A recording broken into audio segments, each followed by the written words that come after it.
Welcome back to the Advanced Excel class. This is Trisha Jagtiani, and today I am here with the most popular function in Excel, and that is the VLOOKUP function. Along with the VLOOKUP function, we are also going to learn the HLOOKUP function and see the difference between the two functions and where they can be used. The VLOOKUP, which is a vertical lookup, is used to retrieve data from the table organized vertically, while HLOOKUP is used to retrieve data from the table organized horizontally. And that is the only difference between the two functions. We will now start with the VLOOKUP function, and let's see how and when it is used. VLOOKUP function makes Excel look for a certain value in a column and returns a value from a different column in the same row. Now, what does that mean? Let's start with an example directly. If you look at my example sheet here, I have the names of the students who have been placed after their exams.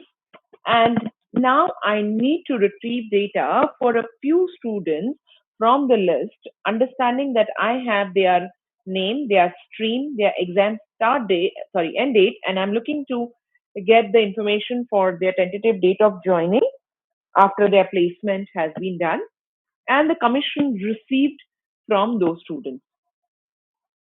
Now, if I need to retrieve this data, the tentative date of joining and the commission received, these two information should be available in some form in any other database. Now, I need to see where is that available. If you look at the base data, all these information is available in the base data. If you look at this database, you can clearly see that the names are given along with the other information like their gender, stream, tentative date of joining, their commission received, everything is mentioned in this database. I need to retrieve the information for only these 12 students from the base data, which has a list of about 76 students. It will be very difficult for me to do that if I have to look for each of the students in this database and then retrieve their information from there. So what does VLOOKUP do? Here I'm going to use VLOOKUP because VLOOKUP, what does it do is it looks for, say, first name in a particular column. So it will look for Vedika Mehta in this column. Once it finds Vedika Mehta, it will scroll on the same row. So let's find Vedika first so it becomes easier to understand. Here it is. So Vedika is sitting in row 72. It will look in the row 72. In the same row, go to the column where I need data from. So I need the data from the tentative date of joining, which is the D column. So in the same row, but from the D column, whatever data is, it will pick that data and give it to me here in this cell. Now, how does that work? So to understand this, we need to understand the VLOOKUP function and its syntax. If I first start with the VLOOKUP function, I'll see that it has four arguments in the syntax. The first argument is the lookup value. So when I say there are four arguments, definitely there are four parts of a VLOOKUP function. So the first thing that I have to give to VLOOKUP function is the value that you want to look up. So what is that we are trying to look up? We are trying to look up the name. Now, the lookup value is the most important part when you're starting with a VLOOKUP function. There are two main things that you have to ensure it is available when you are deciding on what should be the lookup value.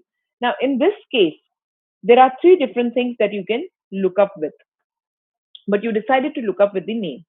We will see why did we do that. So if you look at VLOOKUP function, the lookup value which we are looking for, there are two rules to start or decide on the lookup value. The first rule is that both the databases, when I say both the database where you need the result and the database from where you want to retrieve the data, both should have some columns in common. So when I say columns in common, you can see that it has name, it has stream, it has exam end date.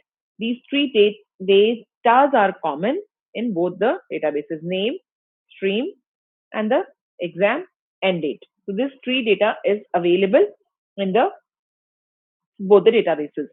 Now, the second thing that I have to ensure is the common data that I have identified, the first thing that I have to identify is the common data or the common column. The common column that I have identified needs to be unique in itself. When I say this, it means that there should not be any duplication in the data. So when I say, if you look at these two databases, there is name, stream, and exam end date. Again, going back to base data, name, stream, and exam end date. If you look at these two databases, the stream will definitely have some duplicate data. That means two students can have the same stream. Same goes with the end date. Exam end date can be same for two students or more than two students. It could be same, and hence there is some duplication. The duplication is not there only in the name, because the first name and last name is going to be unique for each of the students. So that's the reason we have decided that name is going to be my lookup value. If there was anything duplicate in this, Excel will not be able to identify the result for that. So I have to look for the unique data in the common column. So my unique data is going to be name. So I start with the lookup value as the name. So when I'm starting with the lookup value, I'm going to give the lookup value as the name, the first name, because I'm looking for the result for the first person as of now.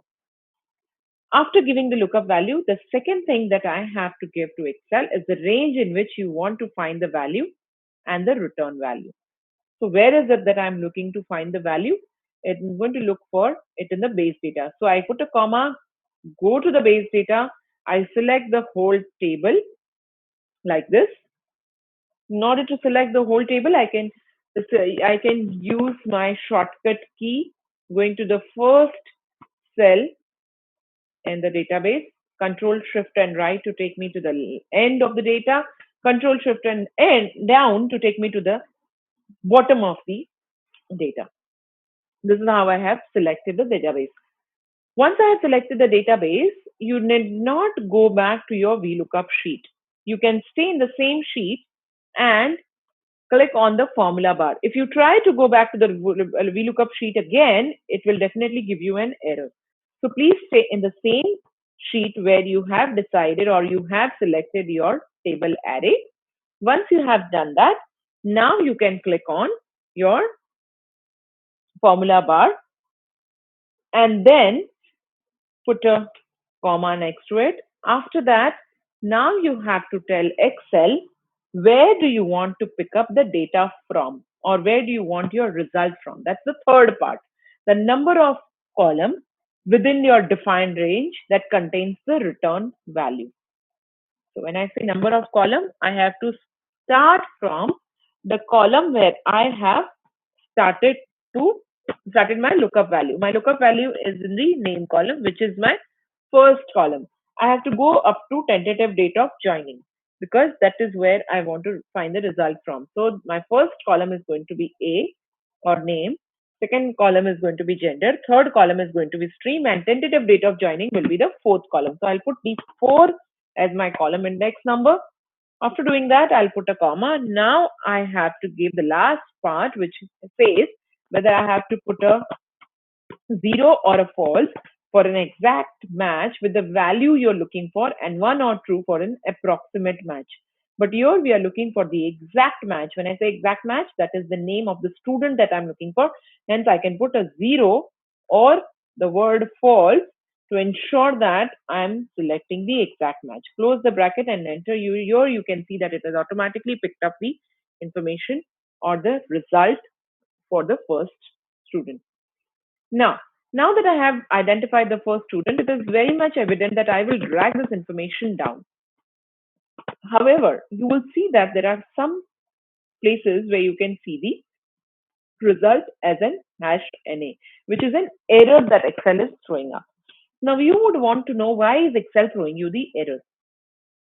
If you look at the first the formula, it says A2, the base data that is selected is A1 to H77, which is A1 is the first cell in the database, while H77 is the last cell in the database. Going back to my VLOOKUP, if you go down, it automatically changes your table array from A1 to A2, which is in the base data. It starts from the second cell or the second row in the database going up to the not the last row but 78, which is the one cell below the last row, which is this one. So as you even go down further, you will see that it is going even more further down. It starts from A3. Even further you go down, it starts from A4, A5, A6, and here it starts from A7. Now, when you're saying that look for Abhishek by from A7, I go back to my base data. I'm looking from A7. That means it is going to start from here. Abhishek is sitting in A4. It is going to look from A7 till the end. That means it is missing out on the place where Abhishek is sitting. Why is this happening? This is happening because of the cell referencing, relative referencing, which we have already seen. Please go back to the cell referencing tutorial, which will explain exactly why is this happening, where it is when it goes down due to relative referencing, your cells are changing. So what here I need to do is I will need to freeze the whole table, which is the base data that I have here. In order to do that, I can use the F4 key by selecting the whole table array. So I selected the whole table array in the first cell, and then I pressed F4, which is the function 4 key on the keyboard. And once I press enter, you will see that there is a dollar sign added on both the cells. Now, if I drag it down, you will see there is no NA error that is showing up now that it has picked up the right information. Similarly, you can do the same thing for the commission received, same information, but here you will have to use a separate number, which is the column index number. So here again, I'm going to use the name as my lookup value, comma, the base data is going to be the full table. Once I have done that, after that, I go back to my formula bar. In the formula bar, I put a comma. Now, the column index number is definitely going to be different because I start from the name. I have to go up to commission receipt. Now, name is 1, gender is 2, stream is 3, tentative date of joining is 4, exam start date is 5, end date is 6, JCF date is 7, and commission received is 8. So I put 8 as a column index number, comma, false or 0. Why do I say 0? Because in Excel, false is considered as 0, or if you put 0, Excel understands that as false. If you put it as 1, Excel understands it as a true. That's the Excel language. After putting 0, you can close the bracket, enter. Again, coming back, like mentioned earlier, you will have to freeze your database. So I'm going to select the whole database, press an F4 key. Once I have done that, you will see that it has automatically picked up as your freeze. Now you drag it down. Why do we freeze it also? How do we freeze it also? You can go back to the cell referencing and you will see how what this is called as the absolute referencing, where the whole data or all the cells are freezed in the database. This is how you perform a VLOOKUP function to identify the data from one column and returning the data from another column in the same row. Moving to the next function on the list, which is the XLOOKUP function. Similar to the VLOOKUP function, exactly works the same like that. However, like I mentioned earlier, the only difference is that HLOOKUP function is used to retrieve data from the table organized horizontally. So when I say table organized horizontally, that means that when I have a database, which is from where I want to retrieve the data is organized horizontally, then I'll be using the HLOOKUP function. Like for example, in this one, where I have to fetch the student's marks in B8 in such a way that when the student name changes in A8, corresponding marks would be reflected in B8 and C8. So I want to identify. So as soon as I change it from Steve to, let's say, Tim, it should automatically reflect here. I cannot copy it. So what I have to do is I can use the HLOOKUP function. Why? Because if you look at my database, the database is set up in such a way, if I look for a name in both the databases, let's first look at the common data, and then I'll explain you why to use the HLOOKUP. The common data in both the cells is the student name. In both the database, there's student name available. So that's the only thing that is available, and that has to be unique because there is no other data that we have. So I'm going to pick up this as my lookup value. If I try to do a VLOOKUP, what does VLOOKUP do? It looks in the column like this. But if you look at this one, I cannot look in the column. I have to look in the row like this. So in order to look in the row, because my name is on the top, I have to go down to get the result for the next.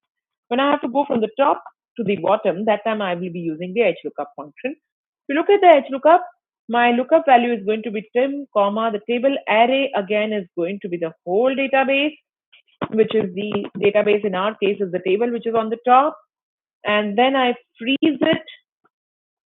Once I freeze it, I go back to the formula. I can freeze it earlier also. I can freeze it later after entering the full formula, coming back and I can freeze it, or I can freeze it while I am doing the formula. Once I have done this, I have freezed it. Now I can go back and the row index number. Why do I say earlier, if you would have noticed in the VLOOKUP function, there was column index number because I was giving column 1, column 2, column 3, column 4. I have to go up to the column where I need to retrieve the data from. In this case, in the HLOOKUP, it looks for the data in the row and gives or returns the data from the different row but in the same column. For example, if I'm looking for Tim, Tim is sitting in the H column. So in the same column, it is going to retrieve the data and give me the result from the fourth row, which is where the English is sitting. So now why do I say fourth row? Because I have to tell Excel, give me from the fourth row. My first row is student name, second row is marks in science, third row is marks in maths, and the fourth row is marks in English. So I put 4, comma, 0 or the false as mentioned earlier in the VLOOKUP, close the bracket, enter.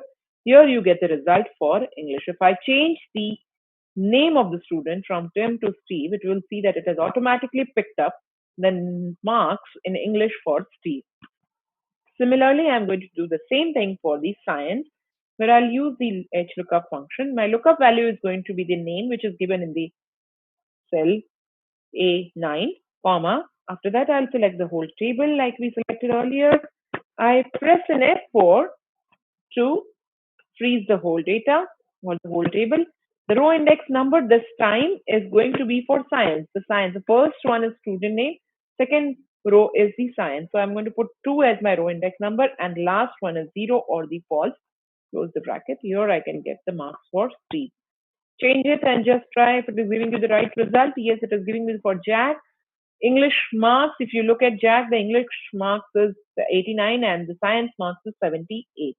This is how you can perform the HLOOKUP, or where you can perform the HLOOKUP. This is how when you have a data which is horizontally placed. Hope you found this video useful. Keep watching for more such tutorials. Thank you. To know more, follow and subscribe to Upgrad.